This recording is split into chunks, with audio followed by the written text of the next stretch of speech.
everybody, it's Lisa and this is Miss Moneypenny, and she is wearing one of my October makes.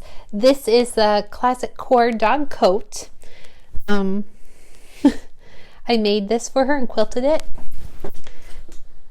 It does actually fit pretty well, considering I think I would make the neck a little smaller next time.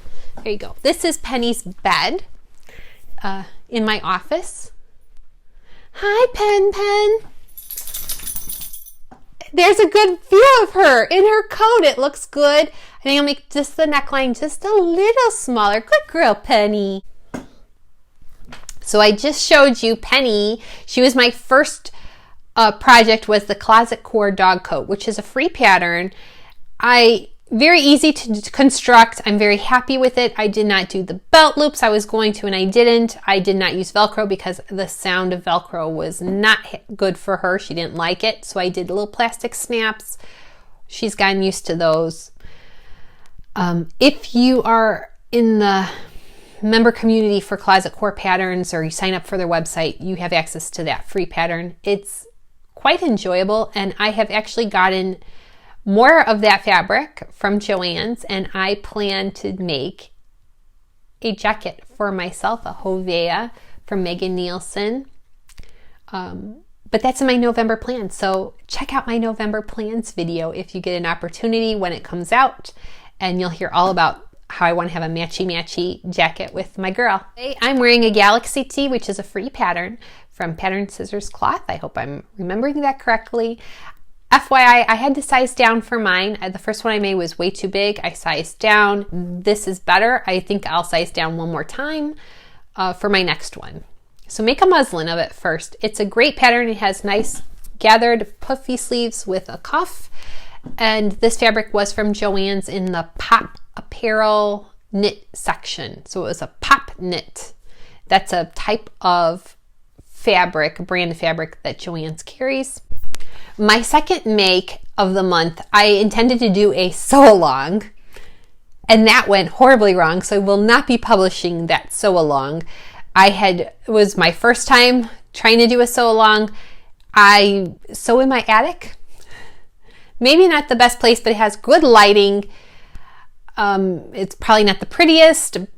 It's also loud in there because we have an exhaust fan, a whole house exhaust fan that exits. So if that is on, it is loud, and I don't realize it when I'm doing it because I'm used to it. But the playback was awful. I also picked a horrible fabric for a sew along, and you're going to see in a second. The item I made was 1887 by Simplicity. I made these pants. They're kind of like a palazzo pant. It has a flat front, and then the back is elasticated. The back waist is elasticated. I made the full length without the elasticated cuffs. I used a rayon challis that is black and white. And here are my pants. There's some ties. They are a nice detail for the front, which is flat. But then there's a nice, you could have it on or you can omit it, but there's a nice tie that you could, just for decoration. The back has elasticated 2 channels, and I actually need to go in and tighten them because after I measured myself, after I tried it on, I realized I wish that they were just a little tighter. They're still a very loose fitting pant. They do have great pockets, but they are still loose on me and they are a little big. I'm going to insert a picture. I'm really frustrated with how the sew along didn't quite take well, but we'll work on that, and I will try to do another sew along. I will try to do a sew along that actually gets published on YouTube. How's that? I want to put out something that I'm proud of, and I was very not thrilled with the footage and the fact that I missed some things, and it just wasn't was not happy with it. But that's okay. I do love these pants. It's a rayon challis I got from Minerva, and it's very lightweight, flowy. It's perfect for, I think, a warm summer day, and I look forward to this. I think these pants being so black and white would look good with either a white or black shirt, blouse, t-shirt. But I also think a pop of pink or yellow or red would also look fabulous with this, just to mix it up. This is something I'm looking forward to in the spring and summer. In non-sewing items, I believe I finished this the first week of October, but my socks are done. This is a free sock pattern from Yarnspirations. It's my first ever pair of socks. I have taken them out of the wash, so I've been wearing them. They're lovely. They're a Patton's Croy sock yarn. My first pair of socks, I'm a very beginner knitter. I do knit, but I don't do anything outstanding. This is the most advanced project I have ever made knitting. I'm very happy with them. They weren't blocked, but honestly, this is because they were in the washer and then the dryer. A little big, I made the medium size, and I wear a size 8.5, 9 for shoes, and I feel like they were a little big, so I am putting them in the dryer to kind of try to shrink them because there is a little wool content in these. But I love them, and it took me months and months to make. I'm so happy. I'm a very slow knitter, a slow crocheter. I used to be a fast crocheter, but something happened and my brain doesn't work the same, so now I'm a slow crocheter, and I'm a slow sewer too. My final make was another Freya, which I have talked about over and over. I love the Freya. It's my favorite t-shirt pattern. It's a staple in my opinion, and it is available in the book Stretch by Tilly and the Buttons. There's a handful of patterns in that book, and it talks all about how to sew with knits. I had never sewn with knits before, so it was a blessing. It was also a great refresher just for sewing in general, because I started sewing up again during COVID. Otherwise, I was sewing as a teenager and a child, but never truly formally trained. I learned what I learned from my mom, and my mom just letting us do.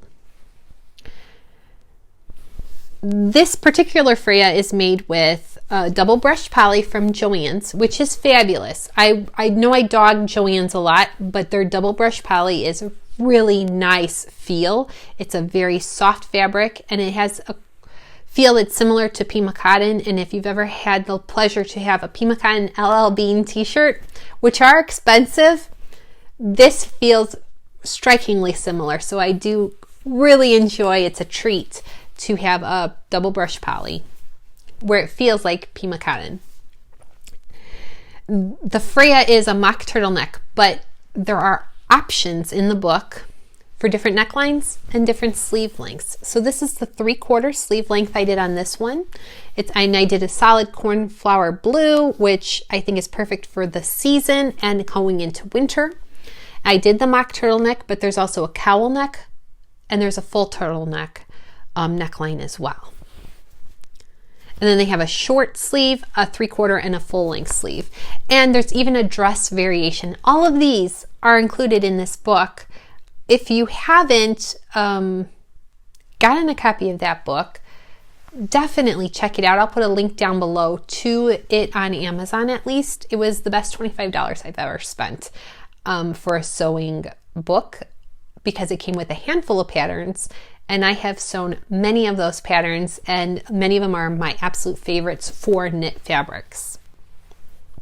This is a size 7, and the pattern sizes, I will say, are not the best in that book. So it goes up to a size 8.